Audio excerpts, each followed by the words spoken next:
Markets are getting a little too complacent ahead of the CPI inflation numbers coming out this week and the start of Q2 earnings.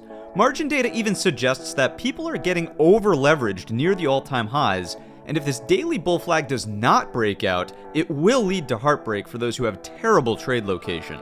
However, for us patient traders, I do have an important level of support below us that's just starting to get confluence. The market may need to test it first before trying to go higher.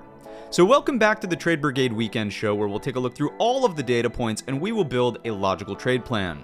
My name is Matt, and if you're new here, hit the thumbs up button and subscribe.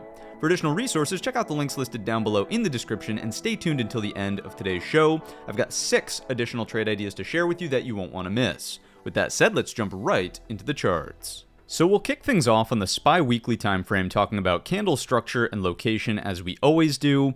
In terms of structure last week, we've certainly got an indecisive doji looking bar here, very small candle body, decent size upper wick and lower wick, indicating some sell side pressure from the highs and some buy side pressure from the lows. Nonetheless, we did close inside of the previous week's range after making a bar to bar higher low, as well as an ever so slight higher high on the bar to bar count as well. I really have to be neutral here on the weekly chart in terms of the candle structure and location. It doesn't really tell us much in terms of what may happen next, other than the fact that we're getting a little bit of bullish digestion, a pause here near the all-time highs. What we can say is that the trend does remain in the upward direction, and if the market were to pull back, any consolidation over the previous all-time high does make sense for a weekly higher low. The other level that we talked about last week is right down here, closer to 604.75. It's the top end of the 2 red-bodied bars from this period of consolidation that we most recently broke out of. So if the market looks like this on the weekly, there's no problems. We're still in a weekly uptrend, and we have just done nothing more than pull back to set a higher low after making a new all-time high,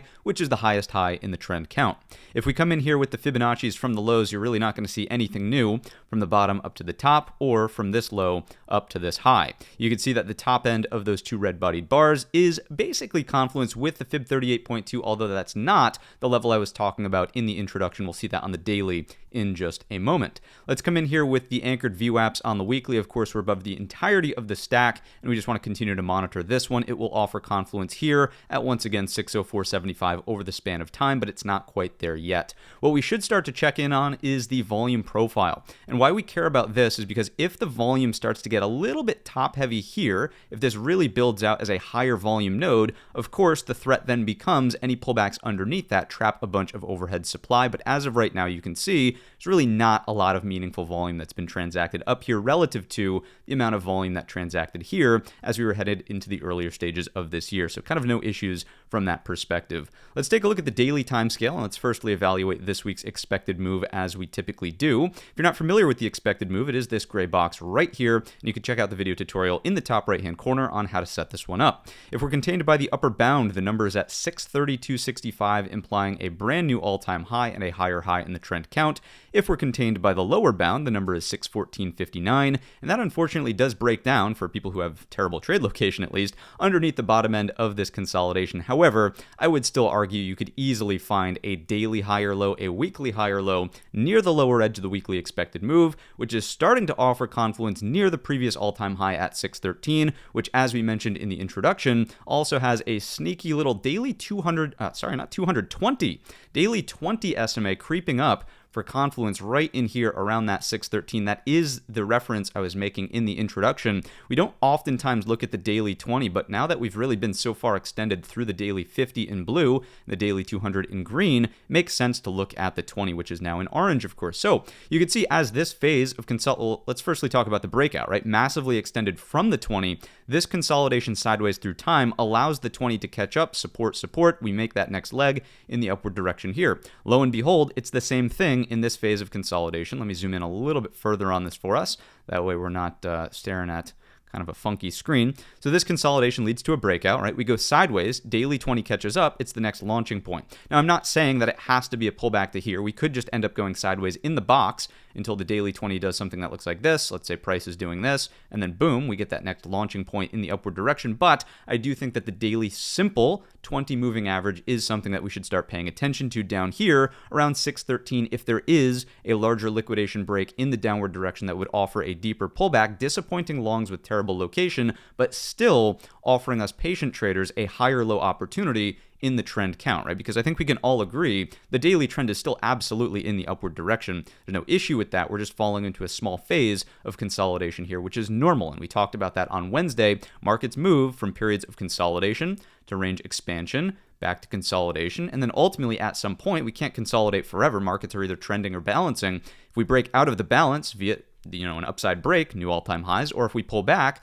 possibility for a stronger higher low in the daily trend count. So we've really built the case for 613 here on the daily time scale. I will say if the market pulls back and starts to do something like this, I'm really not interested in shorts in this market if we're under 618.50 and above 613. I would much prefer to try to trade the long side off of the 613 pullback at the prior all-time high for a path that looks like this on the daily time scale. And the only time that I start to change my tone to being a little bit more aggressive on the bear side is if we can get a thin structure retracement through this, which would require, maybe we could look at this in hindsight and say, oh, look, it's a double top. And then here, I would start to change my tone to being bearish underneath point A, so 613, not holding as an area of support, shorting from A to B, and then really reevaluating what happens here at point B, because keep in mind, previous resistance can still offer a newfound area of support even after that thin structure retracement, and that's that weekly level we were describing as well, closer to 604.75. If the market does break out of the balance range in the upward direction, upside levels should take care of themselves.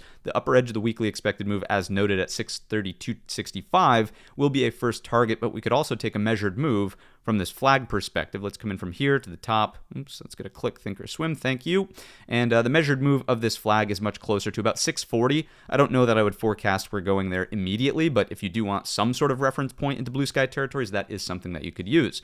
Let's take a look at the hourly time scale and see what else we can learn about these charts in here. The only thing I'd really point out about the hourly is the possibility for a small hourly trend reversal. We know that this was the last major higher low, so really this needs to stay as the next hourly major higher low. We would have lows, higher lows, higher lows, something like higher lows in here around the 621.75. I think we can all agree from a technical and just pattern perspective, right? If this is ultimately going to be a head and shoulders, then underneath the neckline, that starts to bring in a lower low. Intraday operators, we could certainly scalp shorts from the 621.75 towards the 618.50. We could certainly try, for moves that look like this to get closer to that 613. But as noted on the daily time scale, you're still really working against the opportunity for that daily higher low. So understand if you're scalping these shorts, it's really nothing more than a quick intraday trade. You're not overstaying your welcome on the short side if we're over that 613 as we just described. If the market is going, and another reason perhaps, let me just say this before moving to the upside, if the market is going to see this breakdown, one small data point you could carry forward here is the look above and fail. Right? On the Thursday session, the market attempted to get a breakout over the previous all-time high, and it really sort of failed to hold anywhere meaningful on that Friday follow-up session. So we're still getting those equal lows in here at 621.75, but these buyers with the literal worst possible trade location, those are the ones that are going to start to put downward pressure on the market should this right shoulder build out underneath. It's looking pretty good right now underneath 624.50, but I would really argue even if the market did something that looked like this and rejected here, it's still a right shoulder, right? And I would just build the argument like this. There's your head and shoulders, neckline doesn't change, 621.75. So no changes with that, and that's the downside. I did just want to acknowledge the small look above and fail from that Thursday session. If it's upside, once again, very simple, something that looks like this, and we'll start looking for upside. However, we just want to be very, very cautious of our trade location, and let's also make sure that we have a very well-defined stop loss if we're trading into blue sky territories, because as you'll see as we move through today's episode of the video, there's a lot of things that are starting to signal some slowdown across the market, sector-wise, ratio-wise, and just other components, right? You can even start to see this in the market internals, which we'll get to very shortly. But firstly, let's take a look at the intraday anchored VWAPs. I think this builds the argument for the slightly higher time frame daily chart perspective to say, there's really no reason to be an aggressive bear. You're over the entirety of the anchored VWAP stack here. They're slowly going to offer confluence around the 618.50 even. So if you want to just treat this as a balance range and not really want to, do anything aggressive on the short side in the midpoint, that would also make sense. I wouldn't say, oh, you're wrong for not wanting to be short to try to take advantage of this trade here. That's probably a little bit of a headache, honestly, on the short side, just noting how choppy the range was on the Tuesday session. It was just that inside bar, right? So we could look for these levels. However, it's really not, again, a big reason to be majorly thinking about shorts in this market until that 613 drops over here. We could bring out the Fibonacci's from this perspective, from this low up to the high, just calling out that the Fib 38.2 is confluence with the 618.50. That hasn't really changed. Confluence with the anchored VWAPs. I think we're all set from that perspective. The next thing I would just call out is that the 61.8, which is always a line in the sand, is confluence with that major daily level at 613. So all the stars are basically aligning here from a trade location and levels perspective on the S&P. If we take a look at the market internals, if you're not familiar with the market internals, check out the video tutorial in the top right-hand corner.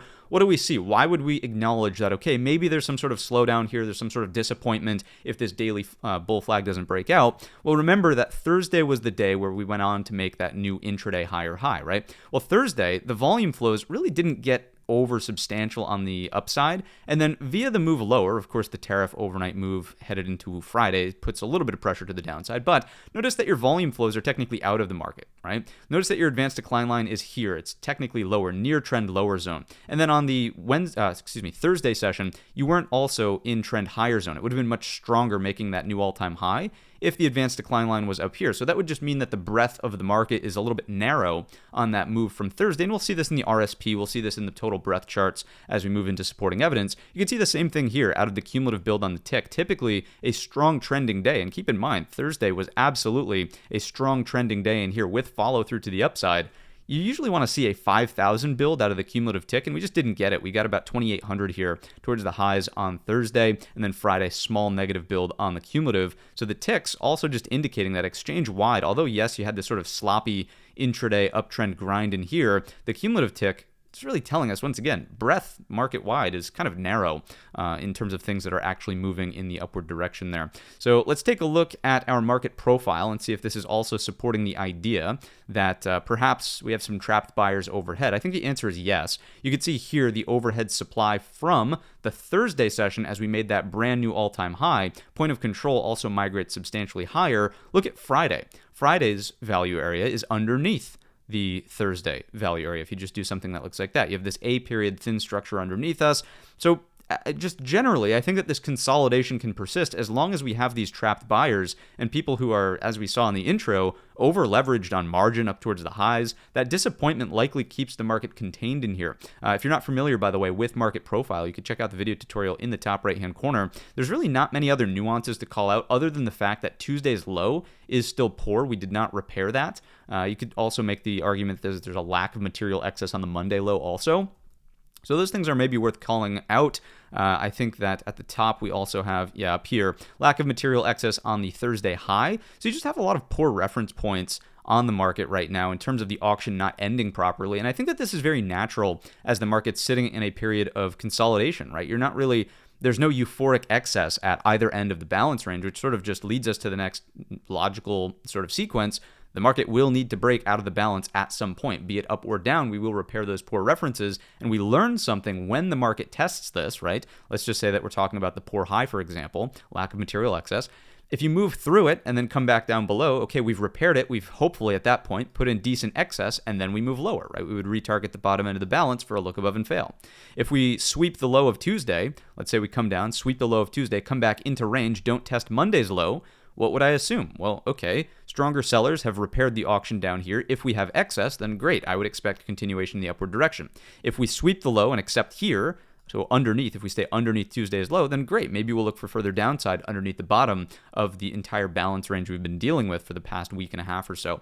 That's it. That's what we've got on the market profile. Let's take a look. And, there's just so many nuances that you could technically pick apart from the market profile, right? One thing that I'll just call out here, and this is a nuanced one for sure. So if you've made it to this point in the video, call it out down below in the comments section. You're definitely getting a little bit of the extra market profile analysis. Take a look at this C period single prints on the Thursday session as that big break in the upward direction took place. That technically divides the profile into an upper and a lower distribution, right? You could start to see how the market on Friday totally rejected the upper distribution. And, we had a similar analysis here anyways, with just the value area being left up here versus the value area moving lower on Friday. But the single prints add another element to it, basically, where you can see the market attempted to get through the singles. Let me really zoom in this way on it.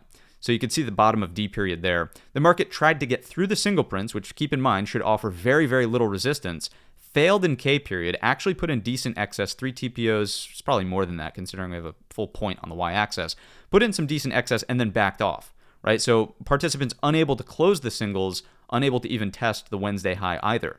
That to me is a small nuance once again that probably tells us we're in store for a little bit of balance here, which I think is the main takeaway anyhow from the structural charts here, indicating, again, if this turns into like a head and shoulders on the hourly, under the neckline just keeps us in balance. Maybe we repair the low from Tuesday, we bounce off the bottom end of Monday's lows, we stay in balance, right? If we sweep the highs, come back in, more balance. You're really not seeing anything in terms of major confidence here from the buyers or sellers as markets really just go more sideways. So the bottom line, if we just go back to the daily time scale here, is that the higher time frame trends are absolutely in the upward direction. Please do not misinterpret today's episode, today's walking through of the data points as a bearish call. The only idea here is that if these buyers are trapped with poor location, I simply think a deeper higher low is the more meaningful spot to get involved on the long side, and the first big spot I'm looking for is 613. That's your bottom line. Let's move along to our good friend the NASDAQ. Let's take a look at let's go to the weekly chart here. Let's go ahead and throw on our clean drawing set. We'll leave this is now a weekly 20, obviously in orange there. So let's just talk about candle structure, location, the whole 9 yards. What do we see? A little bit larger of a candle body, but by a very small margin on the QQQ. Indecisive doji, same concept really. Not really getting anything in terms of structure, not really getting a clean break and a close outside of prior week's range. We do have the bar-to-bar higher low, as well as a higher high. So all up, we're absolutely in an uptrend. This is bullish digestion, perhaps up here towards the highs. We do have this level, previous all-time high confluence with the highs of the upper wicks from both of the red-bodied bars back here. So if the NASDAQ were to pull back a little bit deeper towards about that 538, 539 zone, that would start to be interesting for a potential area for a higher low on the weekly time scale. If we throw on the the weekly anchored VWAPs here above the entirety of the stack, nothing new to learn about that. We won't even bother with the fib from the low, but we'll come in with this one just to reinforce the fib 38.2 is the top end of those two weekly bars as well. 536, 538, that kind of zone. We'll see it more clearly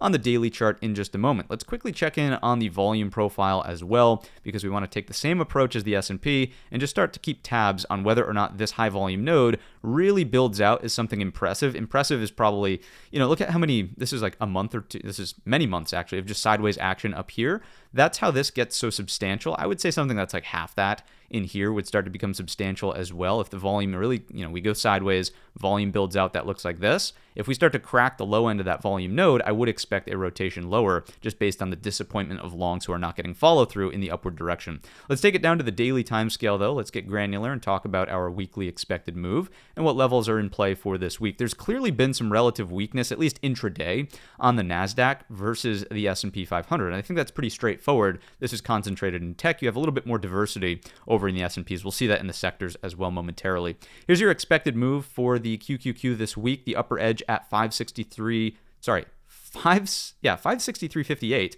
Geez, the numbers are just getting all garbled up in my mind here. 563.58 upper edge, higher high, and a brand new all-time high. The lower edge is going to be down here at 544.82, implying a still higher low in the daily trend count. Remember, I know it's probably uncomfortable for most, but I think that a higher low could really persist anywhere over the top end of the ceasefire gap. Those are those upper wicks from the weekly chart we were just looking at. The only argument that might suggest otherwise, it depends on if you want to classify this as a very short-term hourly downtrend. We'll see it on the hourly chart in just a moment. Regardless, my point is, if we do pull back here out of the QQQ, daily higher lows are still in force, and we are pulling back from the highest high in the trend count. You can see that the balance range is much more sideways over the span of many more days. You can see how this is sort of like two down, two up, and then one just completely sideways on Friday. So the balance is still in force. Daily traders on the NASDAQ are really just looking for this over 557 or underneath here. Once again, like the S&P, I'd really be less inclined to want to be a short through here. I would prefer the thin structure retracement to retest the previous all-time high. We can throw on the daily 20 SMA. It is slightly above that previous all-time high. So notice that the NASDAQ, it may be, the level to pay attention to may be in here if we need a daily 20 test around 546.25. Lower edge of the weekly expected move is loose confluence with that as well. So you could carry that one forward. However, I'm always, in terms of rank ordering these things, price action and levels analysis, so let's say price action and levels analysis, that is king. That is absolutely key. Moving averages and anything else that is supportive, moving averages, anchored VWAPs, volume profile analysis, all of that is secondary to price action and levels. So if I'm thinking about this, is it still possible that higher lows could persist here? Absolutely, just based on what we just covered in terms of importance and hierarchy of indications, really, is one way you could frame it. So With that, daily chart is pretty straightforward. I don't think there's much to dive into other than this balance, so let's get granular on the hourly chart. We could start to see in here just how sideways the market was into the end of this week, specifically in the NASDAQ.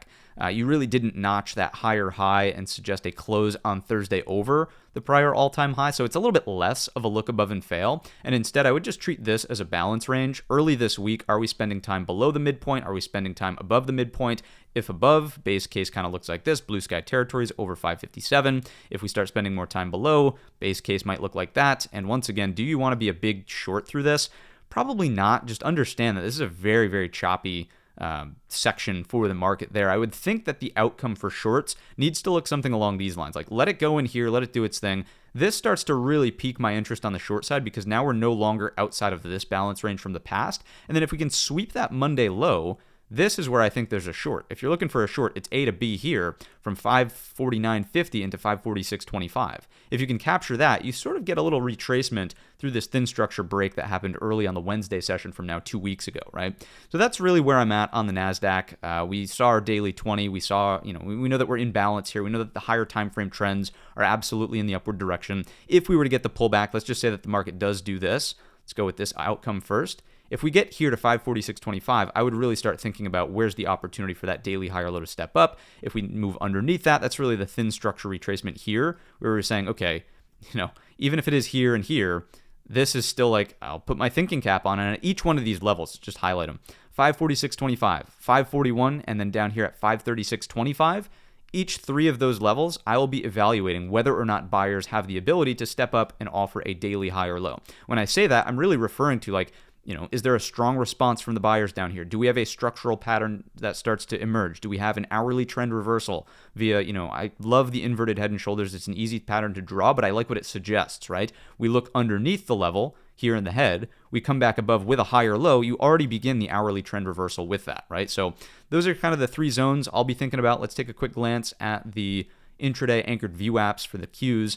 You can start to see how that 549.50 really becomes influential, and no big reason to be a massive short underneath until we're underneath this zone in here, which would be putting us underneath the stack of anchored view apps. Let's come in with the Fibonacci's from the lows up to the highs and see what we've got from this perspective. Not great confluence, I must admit. Out of the fibs, the measurement's really not there, but once again, what do we prioritize in the hierarchy? Fibonacci's are probably like underneath moving averages, underneath anchored view apps, right? At least anchored view apps have to some degree volume associated with them as well. Fibonacci's are just, dare I say, random, but a sequence of numbers, right? So it's nice when they do align, but it's not the end of the world if they don't. Let's take that off. Let's take a look at let's go back to the daily chart actually, just to quickly look at the measured move of the bull flag break, just to be congruent with what we did in the S&P. As if this is the pullback low in here, your expected move of the flag breakout at least is up towards 570.50.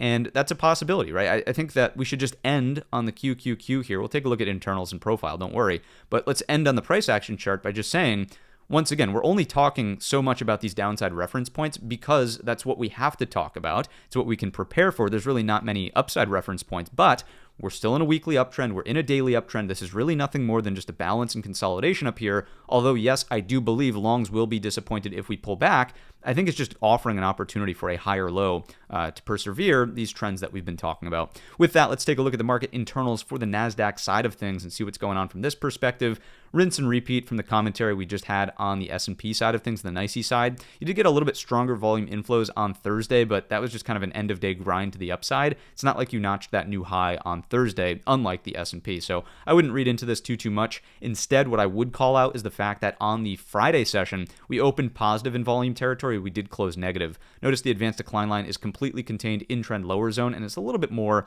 of a harsh cumulative build to the downside on Friday versus what we saw in the S&P. Let's go over to the market profile for the NQ side of things, and do we have similar reference points? I would say not as many, to be honest. You'll notice here that the value area was just completely sideways here, here, and here. It's really overlapping. It's not like we have that sort of trapped overhead supply on the NASDAQ like we did in the S&P 500, which I think we talked about anyways with the failure to produce a look above and fail pattern, if you will, double negative there, but you get the idea.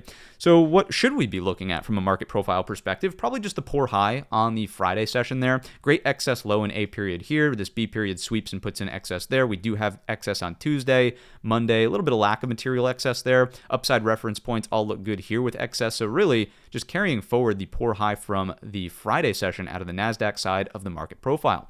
With that, let's jump on back to the platform here. Let's take a look at our good friend, last but not least for the indices. We've got the IWM small caps weekly chart. Will kick things off. And let's throw on the clean drawing set and let's see what's going on. So a little bit more to talk about in terms of weekly structure. Obviously, you've got what I would start to consider, it's doji-esque, but it's also a little bit inverted hammer-esque, noting that you had much more of a substantial higher high on the bar-to-bar count. And although, yes, you do have a higher low, notice that the close is back inside of the previous week's range. So I'd be a little bit more bearish on the weekly candle structure here in the IWM versus what we saw in the S&P and the NASDAQ. So with that, is this the beginning of a pullback from the weekly perspective? It's possible. We really don't want a deep pullback on the weekly. Remember that we've really been talking about the weekly 50 SMA confluence with the top end of that red-bodied bar, as well as these previous lows and lows from back over here. If you recall, that was the neckline of the Head and Shoulders, which you could say it was the Head and Shoulders, you could say it was the catalyst, the tariffs that broke things down, doesn't matter. It's still a key technical inflection point. So if we're over 215.50s, the weekly 50 SMA, then I would still be bullish on the weekly trend, of course. I still think that there really hasn't been much of a daily downtrend in here. This was very, very short-lived. Maybe this is the last weekly high or low, so you could afford a weekly high or low anywhere over about 206. The last thing I'll just remind us of in terms of major technical levels on the small caps is, really we're starting to blend together weekly and monthly analysis here. But if the weekly really stays over the top end of this box, I would still be somewhat enticed about small caps trying to produce some sort of recovery on the prospect, basically, of rate cuts through 2026. And we'll talk much more. There's a big conversation about the Fed and rate cuts coming towards the midpoint of our analysis here. But let's continue along with price action. In terms of the fib, we can be a little bit more intrigued by what this has for us on the weekly, just because it's not the same as trading all-time highs like S&P and NASDAQ. So the 38.2 does give us confluence close to this pullback low in here. I would say that that's not really an ideal pullback level. It would be a little bit deep. It'd be a little bit more of an equal low from that weekly perspective. We also want to come in from the highs down to the lows and just check in on the fib 61.8. Lo and behold, it's that same level we've been talking about, roughly around that 215. You can see here technically it's 217, but let's not split hairs. So still trying to remain a little bit more optimistic about the IWM, but the failure to really accept outside of the previous week's range is kind of what's striking me as the most notable takeaway here from the higher time frame weekly. We'll take a look at the anchored VWAP spread of the entirety of the stack. That's still bullish as well. I think it really just lends itself to maybe some short-term pullback opportunity here, but really looking for buyers to step up in this sort of sweet spot, if you will, between about 215 and 210. Let's move on down. We could go to the volume node. Why not? Let's be congruent here. Let's take a look at this. And what do we see? Low volume void in here for sure. Let's zoom out a little bit on this. Look at this low volume void, kind of right in the sweet spot we were just talking about. You could maybe build the argument that if you wanted to use the bottom end of the high volume node overhead, it's maybe around that 215. So we could carry that forward, but I think the best thing to do here is just continue along to the daily chart. Let's look at the weekly expected move and so on and so forth. Expected move is here. Upper bound is a very subtle higher high. It's not nearly as meaningful as the S&P or the NASDAQ. That's 227.31. We have the lower bound at 216.09. That starts to suggest a little bit more of a break underneath what I would consider kind of a key zone in here at 217.50. Just noting that's the bottom end of the Monday pullback. This from the Wednesday session of last week. You really want to stay over that level in here at 217.50 for all the reasons we've already described in the higher time frame weekly. It would also make for a great daily high or low, noting that we would be pulling back from the highest high. Very short-lived. I wouldn't really classify that as an hourly downtrend in here to call this a daily high or low. So 217.50. That is the top watch if the small caps pull back. If we could stay over the daily 200, that also starts to make quite a bit of sense there. Let's move into our daily 20 SMA as well. Look at that, perfect confluence at the 200. It'll be moving obviously a bit more aggressively sloped in the upward direction to meet us there at 217.50 depending on time of week. So do carry that forward. 217.50 is your sweet spot for the IWM. Let's take a look at the hourly chart, see if there's anything to glean from this perspective. All I'll say about the hourly is that the trend has been very clean in the upward direction. Notice these very clean structured building blocks here. This does start to suggest look above and fail. Big failed breakout on the Thursday morning session ultimately. So if we spend more time underneath 223.25 early on in the week, that would start to be your signal to say, okay, I would at least expect the small caps to come back down towards this zone, that 217.50 we were just talking about on the daily time frame chart. So 223.25, if we're below, a little bit of a headwind here for the S&P 500. I would carry that forward as an intermarket dynamic. And when and if we approach 217.50, if we could support here and pair that with confluence getting support in an S&P 500 pullback for a daily high or low, that's really where you want to be executing for those deeper pullback longs to really build more confidence in the next leg higher for the marketplace overall. We could check in on the intraday anchored view apps just to take a look. That is the intraday volume profile, isn't it? Let's go with the intraday anchored view apps. There we go. These are just a hair above 217.50, so we could maybe carry that forward. Let's come in with Fibonacci from here to here, see what this offers us. Fib 38.2 loosely aligned with the 217.50. You could even start to come in here with the low of Monday, closer to 218.50. So generally this zone right here, I'd give it about $1 worth of range. And just as an FYI, right, the reason I can be, or this is at least my take, and maybe it's different for you guys, but the reason I'm a little bit looser with the IWM is I'm not actively trading the small caps. I'm really 99.999% of the time just using it as a gauge to figure out, okay, is this helping or hurting the S&P 500? So generally, if we support in this zone, that's kind of what I'm looking for to be helpful for the S&P 500 high or low. Let's move into our Rusty Russell side of the market internals and see what's happening over here. Volume outflows, yes. Advanced decline line lower, yes. Cumulative build red, yes. I think it's all adding up to, again, sort of suggest we have a little bit of a trapped overhead supply situation here where sellers, if they're going to take advantage of this, it's probably time to rock and roll right about now for a move to pull back a little bit deeper. Let's go back over to here. It looks like we've got to get a little data refresh apparently. Let's go over to the Russell and hope it doesn't break. Nice. Not bad. What do we see here? Much more like the S&P 500 with the overhead supply trapped from the value area here on Thursday and value substantially lower on the Friday session, not even towards the upper portion of that Friday range. So once again, is it reasonable that we might expect some downward pressure here just based on the shifting of value? I think the answer is yes, and we want to carry that forward specifically to the S&P 500. So speaking of the S&P 500, let's go back to what we do best here. Let's take a look through our sector performance, who was leading, who was losing, and where was the weight. Energy leads the pack this week, up 3.04%, followed by semiconductors, then discretionary. We have 2.03% and 1.48% respectively. At the bottom end of the barrel, it's financials. Oof. Doesn't really look good because, of course, financials are now the second heaviest weight sector by market cap. Communications also a risk-on sector, moving up to the fourth heaviest weight sector by market cap. Also a laggard here, down 1.7%.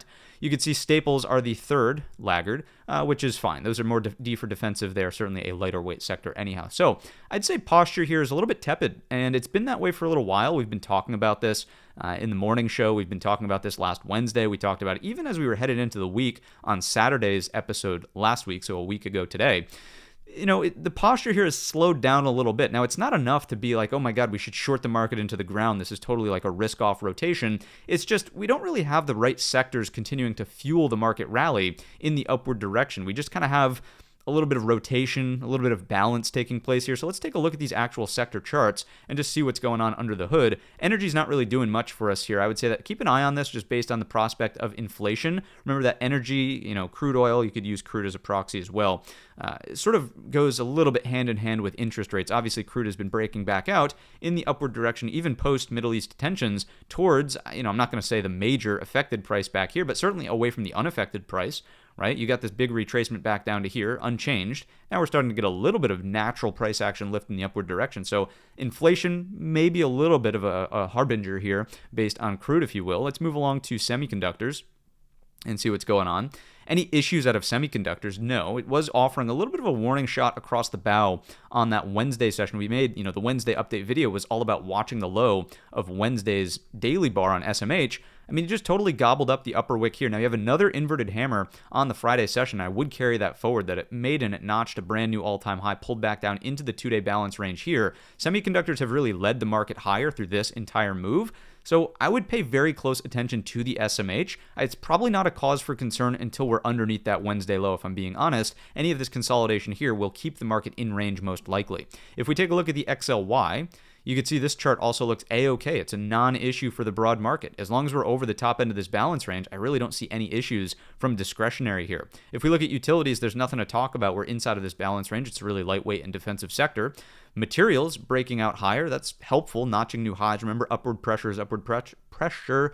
Let's go XHB, home builders. Right, looks good. As long as home builders maintain a weekly higher low there, you got a weekly double bottom. Remember, it was at odds with the daily double top here, or maybe even this daily double bottom, all sorts of different patterns if you're really split hairs. But the major one that's in force, you've got the double bottom on the weekly now. It's absolutely triggered. You already have a higher low here. If the weekly is going to offer a higher low, remember that this is just bullish for the cyclical side of the economy. There's no issues from this, I shouldn't say there's no issues because it's still massively off of the highs from back here. Let's not fool ourselves, but it is a helpful sort of indication to see home builders perking up here a little bit. Let's move into industrials.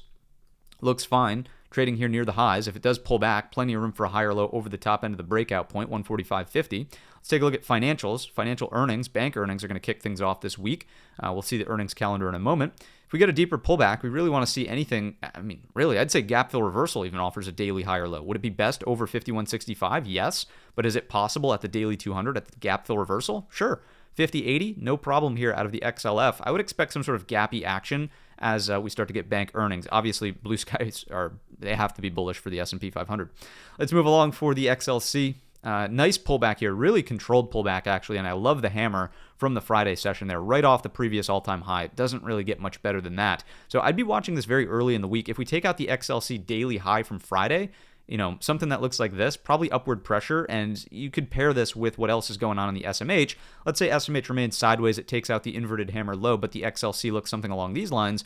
What would that start to suggest? Well, rotation is probably going to remain bullish for your S&P 500. Probably talking about balance here still. You're at least not talking about a massive pullback where, oh my goodness, S&Ps are down at 600 or, dare I even say 590s, right? It's probably not going to happen if you're continuing to get these rotations, and the trends would suggest that rotation is probably the base case, right? There's nothing here that's okay, sure, if a little bit in communications happens, that's fine, but we're technically in a downtrend, right? This would be a totally different picture if we had a downtrend, hammer here, off of some area of support, and we were okay, we're looking for a bounce out of the XLC, and that's going to be bullish for the S&P 500. It's not even close, right? Look at the uptrend here. So it's very hard for me to take a very bearish stance on the market for anything other than a mild pullback to offer a daily higher low. Look at the XLP, not really doing anything in this range. It's been that way for a very long time. Bonds will start to get interesting here with the CPI print coming out on the Tuesday morning session. If inflation comes in hot, I would love to get some bond action going on here. We've been talking about it with the group for a number of sessions now, really, but if bonds start to crack 85, if they start getting down here to these equal lows, I would love to start selling some put premium if we could see an implied volatility uptick. Let's just throw this on real quick. You can see this implied volatility starting to move in the upward direction, but my goodness, we're hardly even off the floor, right? I want to start selling puts in the TLT if implied volatility is up around 80. It might be hard to get there considering the tariff turmoil volatility really set the new, high for, this is all relative. I would think something around 65, 70, 80 starts to become a comfortable spot to sell some premium here in the TLT. So we'll watch that very closely. Let's just give this a little reset and we'll continue back into our list. So real estate, not really doing much over here, sideways in the range still. If it does break out, just continue to monitor, or break down, doesn't matter, we're in a range. Keep in mind that this will have the wealth effect, right? If this starts to break out and people start feeling the effect of, okay, our homes have a lot of equity in them right now, maybe we're going to be a little bit looser with our spending, that's a little bit more bullish for the economy. So really gauging this box really to see what happens with the wealth effect. If it comes in, people lose equity, it's obviously the inverse effect, but still a really lightweight sector all up for the S&P. Here's healthcare. It's now the 5th heaviest weight sector by market cap. It's doing nothing inside of this balance range. So until it actually breaks the range, I just really don't think there's anything to do or really say about it. It's not helping or hurting the S&P 500. Tech sector, the heaviest weight top dog. What do we see here? Subtle underperformance from the S&P, so down about 5 basis points versus S&P's being up 4 basis points. Balance, inverted hammer on Friday. It looks a little bit like it could cool off. If it does pull back, I would really pay close attention to this zone here. It's between 253.75 and 253 flat. If we're above it, it's bullish consolidation. You have yourself another bull flag on the daily. If you break below it, I would really start thinking about these gap closes, which would probably offer a daily higher low opportunity in the S&P 500. Really simple charts here, uptrends across the board, monitoring for higher lows. That's the base case, and that's been the base case for a little while. Let's take a look at some ratio charts, though, because this starts to tell us a little bit more. As we were saying with posture, it's not great. It's not full-blown risk on, but it's not risk off, right? You can see that here as well. XLK is the glue that keeps things together. That's why we're still bullish here. It's still outperforming technically the S&P 500 by being in this uptrend here. Financials have some work to do. Discretionary is trying to stay in this range, so let's go neutral on that. Communications kind of got hit here with the pullback we've been seeing and we just talked about on the daily chart. So you're not full-blown risk on, like, oh my god, everything's firing on all cylinders, but we're in a balance range. What would you expect? You'd really want to see these things pull together, meaning this, and then some sort of reversal here if the S&P went on to go make some brand new all-time high. But notice here in the risk off too, these are primarily the risk off sectors, staples and utilities, you're still just sitting sideways or even in downtrends underneath daily 50 SMAs. It's really difficult for me, once again, to say anything bearish or in a big way about the markets here. We'll come into the risk on-off A set. Still looks good, still looks good, still looks good. Risk on, risk on, risk on. This is a little bit risk off, but you could come in here and if you just, this is using the IWO, IWN, which is the Russell 2000 growth, Russell 2000 value. If you drop this to the Russell 1000 growth, Russell 1000 value, it's technically still in an uptrend. So I believe that's IWD, IWF, if I'm not mistaken. Let's go through the exercise together. Let's put my knowledge to the test here. Let's go IWF. Is that growth? It is. And let's go IWD, I want to say, down here. Look at that. He strikes again. So there you go. If you switch it from the 2000, which is obviously a little bit broader of a measure, to the 1000, you are absolutely in a uptrend, and this chart really mirrors all of the other risk on indications that we've been seeing. Let's move into the risk on off B set and see what's going on here. Gold, small uptick. I would imagine that gold could start to play a role if we get a hot inflation print, as well as these tariffs, which we'll have this conversation, right? As these assigned tariffs start to roll out, right? We started to see that into the end of last week. But really, still in a downtrend here. I wouldn't call this a flight to safety. Bitcoin, this is like the talk of the town, at least in the trading community. It's not quite hitting the retail / mainstream media news yet, but what a breakout here. We've been monitoring this flag. We're long Bitcoin. I'll say I'm long Bitcoin. We announced it in the group there on the, what was it, Monday when we broke out, or last week. Last week when we were breaking out of range here. So I'm just long the coin. I'm not long the futures. I'm not long any proxy for it with options or ETFs or anything like that over on Coinbase. BTC USD, we're long Bitcoin. So nice breakout here. The measured move of this flag is up towards about 140.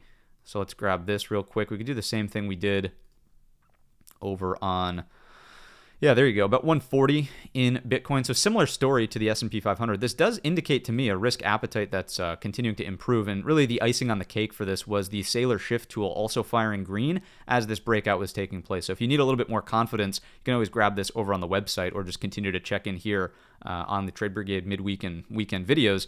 But really solid move. Bitcoin so far working well, breaking the bull flag, and I think 140 is the measured move that we're looking for. You could also build the argument, maybe cup and handle like that. So we'll see when the mainstream media starts to get a little bit noisy about it. Maybe we'll start expecting a little bit further of a pullback, but for now the breakout is well underway. Let's take a look at the dollar and interest rates. This could play a role this week as well with the inflation print coming on Tuesday. If the dollar breaks out over 97.75 for a more meaningful trend change, what I mean by that is let's break out, let's see a pullback, let's hold it, then you start to say, okay, maybe inverted head and shoulders, right? If we get a meaningful trend change out of the dollar, this has recently been negatively correlated with U.S. equities, so I would expect a little bit of a headwind for the S&P if that's the case. If this does break something like, you could come in here with a trend line. If it breaks the trend line and moves back down towards the lows, positive for U.S. equities, right? So generally, if the dollar is getting stronger, it would just indicate some sort of tightening of financial conditions, right? Same thing with interest rates as they move slightly higher here. They're still overall in this range. I think it's a nothing burger until you either get a break over 4.6 or underneath something like 4.2. So a lot of noise will probably take place as we start getting closer to the Fed meeting. Speaking of the Fed, let's take a look at the inverted ZT. You can see that we're pretty much sideways in here, so I wouldn't expect any odds to have changed. Let's jump over to the Fed Watch tool. Yeah, here you go. So really odds still remain around 90% plus for the pause in the month of July as we anticipate or wait for any potential inflation upticks based on tariffs. And that's kind of the talk of the town, right? If you've been paying attention online, there have been many calls for Powell to resign. from the administration, but then other people as well. Apparently, there's this new jaw-dropping thing that's been going on from Friday where apparently there's a lie under oath. I don't know. I don't know if that's true or not. I'm not here to speculate on that, but I do believe that Peter Schiff, who I don't always agree with his takes, but let's just read this real quick. Not that you can't read, but let's do it together. The Fed's funds rate is 4.25% to 4.5%. Trump said it should be down towards 1.25% to 1.5%. Rumors are that Powell may resign by Monday, so his replacement can slash rates to that level. This would put the nail in the dollar's coffin, and it would also send long-term interest rates higher, right? Why? Because, oh my God, if you dropped rates right now on the short end of the curve to 1.2 to 1.5%, you're begging for inflation to come back. So, Schiff, of course, being a gold bull, notorious for that. Gold soaring, of course, had to be included in there. But, I mean, I'm a little bit more on the side of like, I don't think that rates should be cut all that aggressively to here. The markets are pushing brand new all-time highs. The economy seems to be doing okay. I don't think that... Again, this is a little bit more of an opinion piece, so take that with a grain of salt. I don't think the appropriate thing to do right now would be to lower rates. When people say, and you've heard this on the headlines a number of times, it's egregious when they say this. There's a couple of people who claim like, oh, there's no inflation right now. And it's not just the administration. There's other people who say that, news networks. I mean, come on, what is this? You mean to tell me there's no inflation at a 2.6? Come on, that's just like, that's unreal. So on Tuesday morning, we will be getting the inflation prints at 8:30. We'll be live up in the Penthouse office. Of course, 8 o'clock Eastern. We're always live every morning. Come join us for coffee and donuts.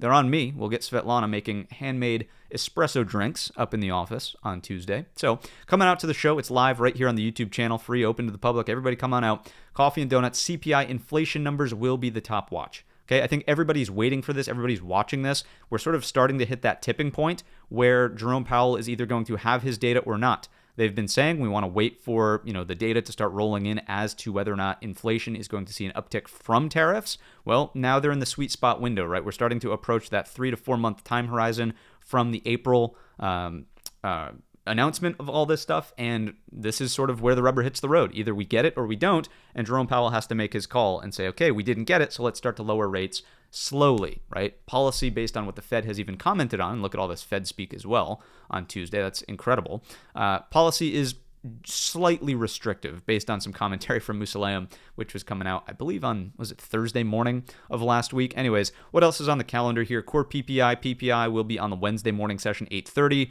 Retail sales, jobless claims into the end of the week. Retail sales should be an interesting watch. Jobless claims are the usual. The labor market's really remained pretty robust here. Look at another big miss on the expectation, right? So the market beating expectations here is technically bullish. It continues to give Jerome Powell the firepower basically to say, doesn't matter. Inflation is not at 2%. The labor market is not cracking. We're not doing anything with rates. If we slash rates, and the other argument here too is like, and that guy, the whistleblower over here, right? Fannie Mae or whatever for the housing side of things, housing side of the equation.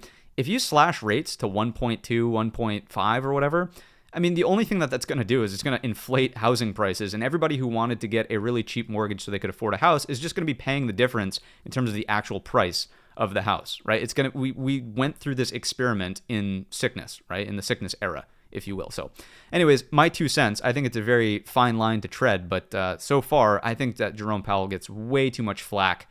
I don't know much about the $2.5 billion renovations to the office, wherever that is. I think there was a snapshot of it somewhere over here.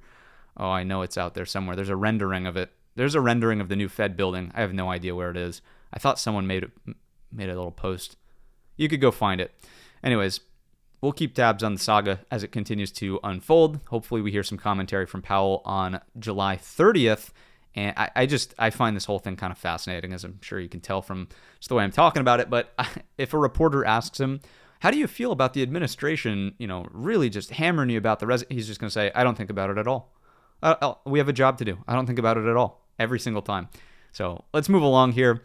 A lot of people, a lot of different opinions. We trade the market. We trade the chart in front of us. What else is going on here? Earnings Whispers have our calendar updates for us. So JP Morgan, big banks kick it off on Tuesday for the earnings cycle. You can see Citibank here, Wells Fargo, BlackRock, State Street, Bank New York, the whole 9 yards. We also get Bank of America, Goldman in here, Morgan Stanley. So the big financial institutions will kick us off this week. It'll be a big watch just in terms of whether or not that XLF chart, the sector-wide, is going to continue its uptrend or pull back a little bit deeper. The next thing that's a little bit sneaky is the TSM announcement, right? And that's before the open on Thursday. They always sneak in early, and then NVIDIA is like at the very back end of earnings season. So it gives us an early look as to what's going on with semis. So we'll watch that very closely on Thursday morning, expecting some sort of major gap there for, well, it doesn't have to be a gap, but if there is, we're going to carry that forward as a broad market indication, right? Netflix, not really associated with, we don't think of that as a tech company anymore, but I guess it supposedly is. Netflix has been on a little bit deeper of a pullback than its key daily level. We'll talk about that momentarily. And IBKR, possibly with the outages on the Friday session from Thinkorswim, might have to start moving some executions over to Interactive Brokers. We've been experimenting with the new platform over the span of Friday afternoon. That's really it on the earnings calendar. This over here is, in terms of tariffs, I maybe should have included this slightly earlier. If you want a reference as to what the August 1st tariff rate is versus the April 2nd when they brought out those poster boards with all the tariffs at the announcement, there's your differences. So notice that Brazil is moving from 10% to 50%. This is the one that a lot of people are talking about because right underneath China is Brazil in terms of a trade partner. So these 50% tariffs on Brazil are probably worth paying attention to as to when they're enacted there and what happens with, if you just jump back over to the platform here, let's go over to EWZ is Brazil. EWZ, if I could spell. Brazil, there it is, EWZ. Going 2 for 2 on ticker lookup in the Brain catalog today. The small caps there on the ratio chart and now EWZ, not bad. What do we have here? Look at this breakdown. This is the announcement of the 50% tariffs, right? So we'll be watching this very closely in terms of intermarket relationships. Obviously, the S&P is just totally shrugging it off right now, just consolidating near the highs. But that's just, if you're into that type of thing, watching these reactions, EWZ is your ETF. Let's jump into the other additional supporting evidence categories and see what else is going on here. Bond ratios. The long end of the curve starting to slowly creep higher here is telling us that inflation concerns are on a small rise. One thing that you could make note of is if you do make a higher high, then you're probably dealing with a bear steepening on the yield curve because the longer end of the curve is moving higher than the shorter end of the curve, right? So it's more about, okay, we're sort of prepping for longer run inflation. As long as this remains in a downtrend, we're still expecting rate cuts into the end of the year, so kind of a nothing burger there. Let's move into credit spreads. Small uptick to end the week, but still in aggressive downtrends here and here. Obviously, as a proxy for volatility, we're not even seeing volatility flinch its head. Let's move into junk bonds in isolation. We don't really need that alert anymore. But junk bonds kind of sitting on these lows. This is the LQD down here, so corporate grade as well. But let's swap this out for the SPX real quick just to see if there is or is not divergence. A little bit, right? You're making clearly a segment of lower lows here versus higher lows in the S&P 500. So a subtle divergence there continues to keep us somewhat cautious of just being a blind new money long at the all-time high in the S&P. Continue to monitor your trade locations, all that would suggest. Let's move into total breadth. It shouldn't be a shock to see this roll over based on what we talked about in the internals. And lo and behold, there you have it, right? There is your rollover look on the market breadth. Not the end of the world, but just signaling once again a little bit of a pullback here would totally be within the realms of possibility. Let's move into RSP. Looks fine. I don't look at this and say like, wow, that's an issue. So really no major divergence. Again, there's not enough of a breadth divergence to cause me to change my tone to being like, okay, we should short this into the ground. A little bit deeper of a divergence out of the QQQE, the equal weight NASDAQ. All this would indicate to me is that there's only pockets of strength in the core list of companies, which is basically the Mag 7 anyways.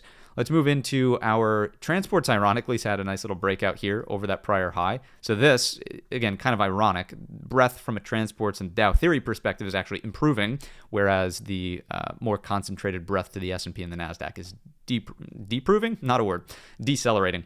Let's take a look at the volatility index. Obviously, you have a little bit of a inverted hammer here. I think volatility is a little bit low headed into the CPI and earnings season, and this is kind of what I was mentioning in the introduction when I think that probably the market's a little complacent here near the all-time highs, as well as, if people are just getting a little bit too leverage happy with margin, might lead to a little disappointment. All it's going to take is a little bit of acceleration here, not necessarily in the VVIX, but some call buying in the VIX, and you're probably talking about a market that gets a little bit shakier up towards those all-time highs. Let's take a look at the volatility futures, which are still in a very deep contango here. These are scheduled to expire this week, at least the ones up here. The near term, let's go over to the trade tab. Let's take a look at the VIX there. VIX futures, there you have it. So this is going to expire on, what's the date? Let's go to the top, 4 days from now, so Wednesday, right? We'll have to flip that over, but even the deeper looks in here, very nice distance between all of them and well over the zero mark. So contango is still in force, which means money managers can allocate capital, basically. If you look at the 9 versus 30-day VIX, still in contango there, and you are getting a little bit of an uptick out of the 1-day VIX. So if anything, this starts to give us a little bit of that heads up about the CPI print as well as possibly earnings season, which is right around the corner. There's nothing new on the skew, but we look at it every couple of weeks, so just calling out. Nothing really new to talk about over here. At 113, we'd be more impressed, or if it's hanging out near the highs, we know that people are prepping for some sort of black swan event. It's just certainly not the case as of right now. So instead of black swan, maybe we just call BS. Let's take a look at the core list of companies and see what's going on from this perspective. Any good trade ideas to start watching for? Possibly going down in history as one of the biggest fumbles of all time, with Thinkorswim being out on Friday morning, but we can only control what we can control. Beautiful breakout on NVIDIA, at least in the morning session, leaving, though, an inverted hammer behind. So I would start paying attention to NVIDIA on the smaller time frames. If we start to take out the breakout point, which is here at 164.50, anything that looks like this, you're probably dealing with a deeper pullback into the gap close area, around 161.15 down to about 160.25. Anything beyond that, and I do believe, let's take a look at the daily. Yeah, top end of this daily balance range would be the next big step. So gap fill reversal and 158.50. So premise being, I really don't think NVIDIA is a short here. I think if anything, we want to be patient for longs here or patient for longs here. If we really fall into this balance there, maybe we start to have shorts into the previous all-time high, but one step at a time here on NVIDIA, still maintaining the bullish base case. Let's take a look at Microsoft, another one where we just have to maintain the bullish base case. You opened weaker inside of this previous balance range here on Friday. Clear breakout to the upside, getting back over the range. Now you have this flat breakout point at 504.60s. If you take a look here on the hourly, we've got nothing but a wick off to our left. So Brigade bolts here probably get interesting for longs, risk reward into blue sky territories. As long as we're over the top end of, call it $500 flat if you just want a nice round psychological number. As long as we're over that, it's bullish consolidation looking for continuation in the upward direction. If we fall into range, I don't want to be involved in Microsoft shorts through this box. Way too choppy, nothing burger. I mean, even look at this, right? The few times where Microsoft tried to trap the overhead supply, come back in underneath these balance lows, did you get clean shorts there? Absolutely not, right? You had nothing but thin structure to retrace, and yet you got to grind here. So I really don't want to be short through that zone on Microsoft. Apple, this is a top watch on the daily chart. Probably doing something interesting on the weekly as well, although I haven't looked at it yet. Yeah, there we go. So, I mean, you have a balance range in here, possibly looking for this previous pivot high to play a role. A little bit of a rejection looking into that 213 gap overhead. Let's go back down to a daily chart. We've been keeping tabs on this higher low here over 206.50. I think it's getting ready.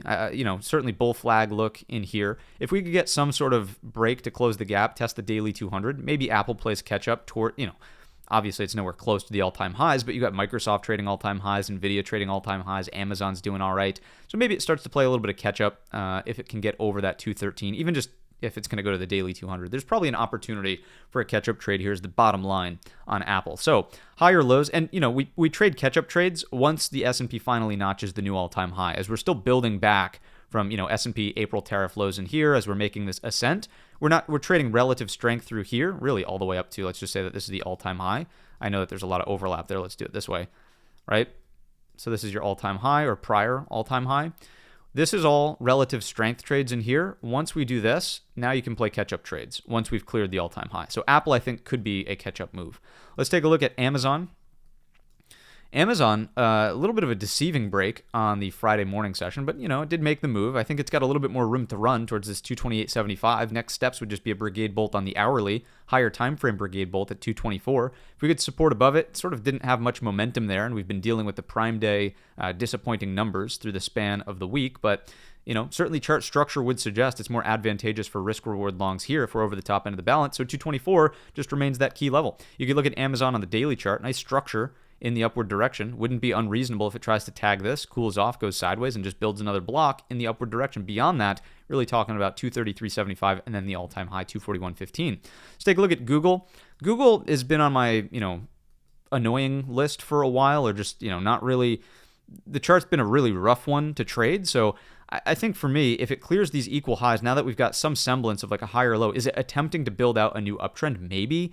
I don't love the idea of trading directly into some of this overhead resistance. I think if it's going to do something clean, do this, give us some opportunity, like really show us that the trend is going to be up, then this gap close overhead starts to get really interesting. We know that Google's got issues in terms of the AI battle, the OpenAI browser that's going to supposedly be launched, the whole 9 yards. There's enough headwinds as it is, so just trading this long or attempting to trade it long into these highs, it seems to me like a low priority as of right now. Let's take a look at the metaverse. I love the idea of possibly a double top, and then, let me take that back.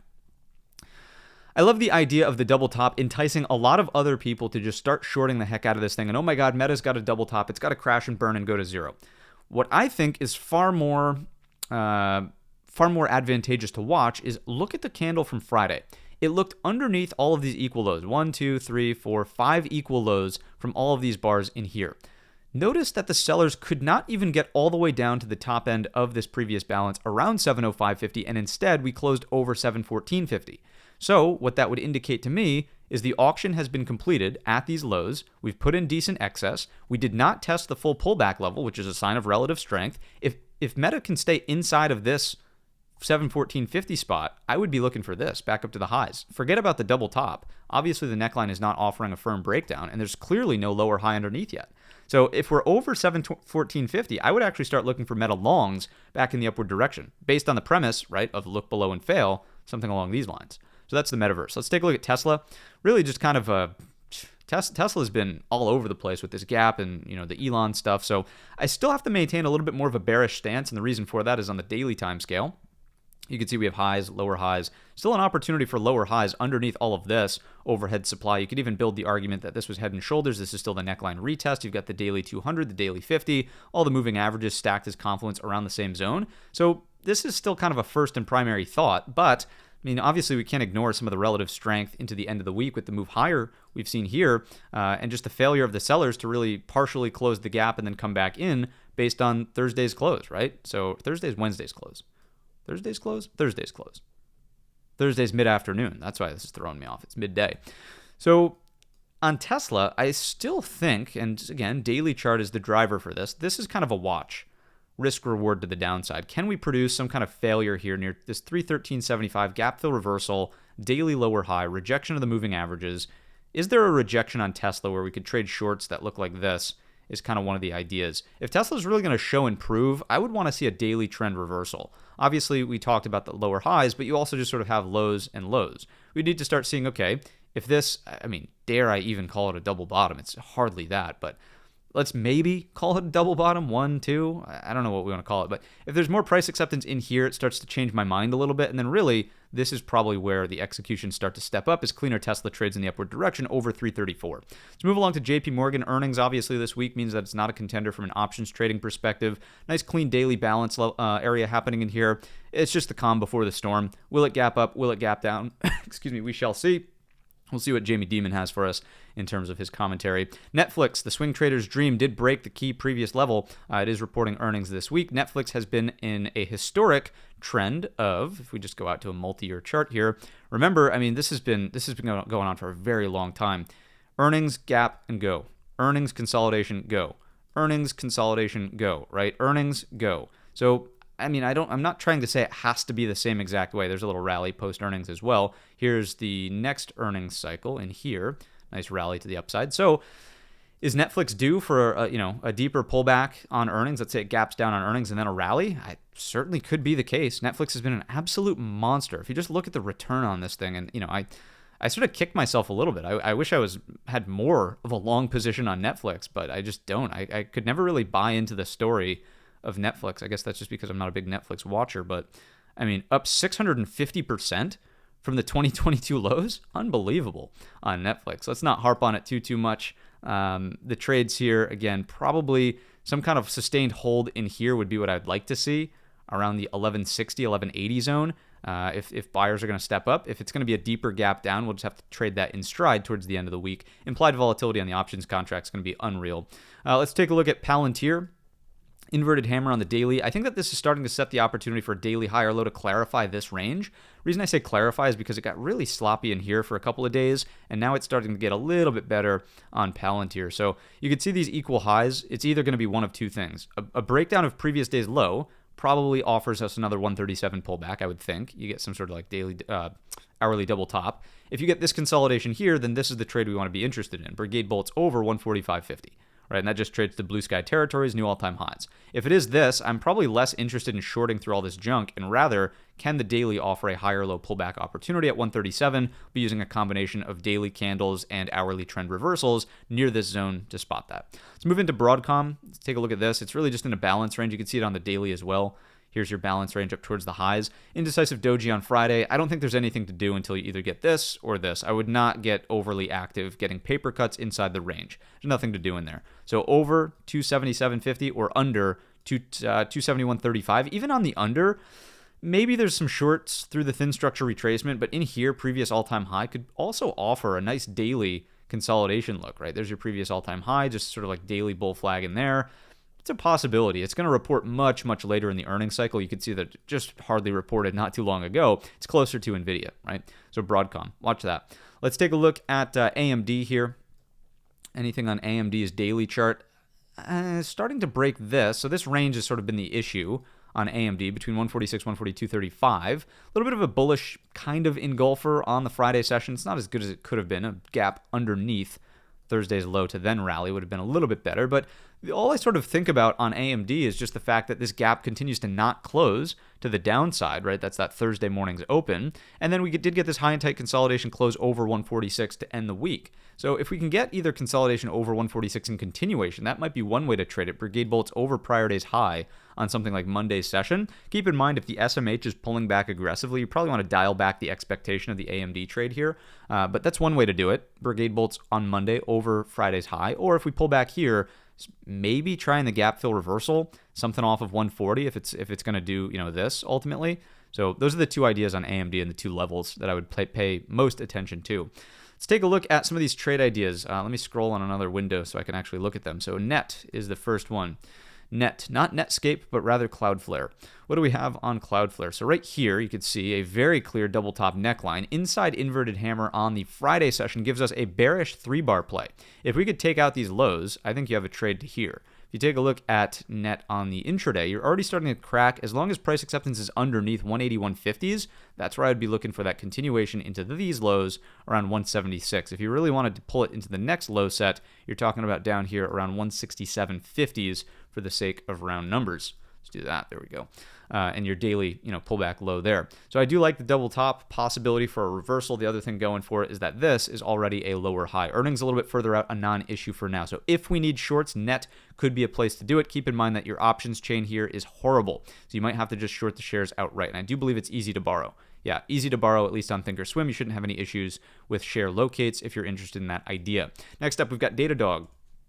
Datadog is a gap fill reversal to the downside. Sure, it looks like the same candle setup inside inverted hammer. I'd be a little bit less bearish on Datadog, noting that it's only coming in to close the gap from this massive break to the upside. So if Datadog can support around this 136.50, 134.85, these previous three highs from back here, really interested in spotting the reversal back up through some of this thin structure towards this overhead gap. It's like Swiss cheese, this chart. So you have a gap here technically, and there's still a little bit of gap that's unfilled down here. Technically, this should be a yellow line. We could do something along those lines. There we go. And that represents your gaps, 1 and 2. So gap fill reversal and trading longs is more of the premise, just based on the idea that this trend, of course, has been building in the upward direction. This is a massive higher high. That's Datadog, longs off of this zone here. Let's move into Uber. A lot of these are just the usual suspects we've been monitoring for the past couple of weeks, really. Uber hourly chart. I would not want longs pressed into this range. I would want longs if we could support here off of 93.40. Right? Look at this structure. Look at this structure. Really, really clean stuff if you could support over these prior highs. So 93.40 is a top watch on Uber. It's also this previous pivot from back here. If we do get this pullback, obviously the target would be the equal high and then blue sky territories up and over 97.50. That's all we got. Uber. Let's move along into MU. And MU is going to be an interesting one because we have to navigate up to the weekly chart. Weekly chart here. Take a look at this weekly. We sort of talked about it as it was moving through the breakout level back here, but now look at this weekly flag. I think it's a little bit of a sleeper on the daily chart. It's not really doing much. If we go to the daily, you can just kind of see that, consolidation in here. But on the weekly chart, so higher time frame traders probably want to see, a little bit more continuation out of this to the origin of the breakdown, which is really back here. Around 134.25 could be a level to target. Let's go 25, not 35. Then beyond that, you're probably talking about the opening print of the bar that made, I don't know if that's an all-time high or not, but 145.85. starts to get interesting as an upside target on MU. So weekly bulls just probably want to pay attention to this bull flag consolidation here. As long as you're over 113.50, looks good. So that's MU. Let's go to Oracle. Another one of these usual suspects we've been monitoring over the last couple of days, couple of weeks. Let's go to the daily chart here. So daily has this inverted hammer gap down, rejecting the Thursday range on Friday. I would love to see this move a little bit lower into the top end of this candle at 226.50s to then attempt daily reversals for longs there, back in the upward direction. If it goes through it, even more advantageous spot would be 215.25. Here it is on the hourly, right? You could see on Friday we trapped some overhead supply. Let me zoom in a little bit more. Trap some overhead supply. You're underneath that on Friday. If the pullback continues, there's nothing here really. Watching for the response at 226.50. If we do see hourly trend reversals, that's a place to be risk reward like this. If we move through it, if there's no response here, that's fine. Let it go. Next opportunity, 215.25. That's Oracle. Let's move into the final idea, which is Robinhood, another usual suspect here. I like how it disappointed some longs into the end of day on Friday with this pullback here. I think that a great opportunity would just be to look for the better re-entry, which is around 95.50. Right, Brigade bolt here, back up to the equal high. Let's look to see if we can push through that. Over $100, a nice psychological number. On the daily chart, looks fine as well. Right, inverted hammer here. Look above and fail over the prior highs. If this can pull back, retest 95.50. Again, we talked about the hourly Brigade bolt, equal high, and really at that point, you're probably building if we could support here. So let's say the chart develops like this. I mean, come on, that's ascending triangle right into all-time highs. Right? So I'd be watching for that. 95.50 supports, and then some sort of Brigade bolt here over $100.50, moving into blue sky territories. Earnings a little bit further out on this one, so we do have some time before we have to pay attention to the options chain getting a little nutty. If it does pull back to 85, say that this turns into a daily double top, 85 is another spot where I'd really be interested in possible longs off of that previous all-time high way off to our left. That's all we've got for you in today's episode of the Weekly Watch List. If you enjoyed the video or learned anything new, let me know down below in the comments section or by giving the video a very simple thumbs up. Remember that we will be live every morning at 8 o'clock Eastern Time, as we always are, but this week, Tuesday, we have coffee and donuts for the CPI print. We'll be watching inflation to see if it comes in hot or cold, and we will also have Svetlana, the barista, up in the penthouse office making handmade espresso drinks. Come on out to the show, tip your barista, and we'll get the job done. With that said, have a green trading week, and I will see you in the next one.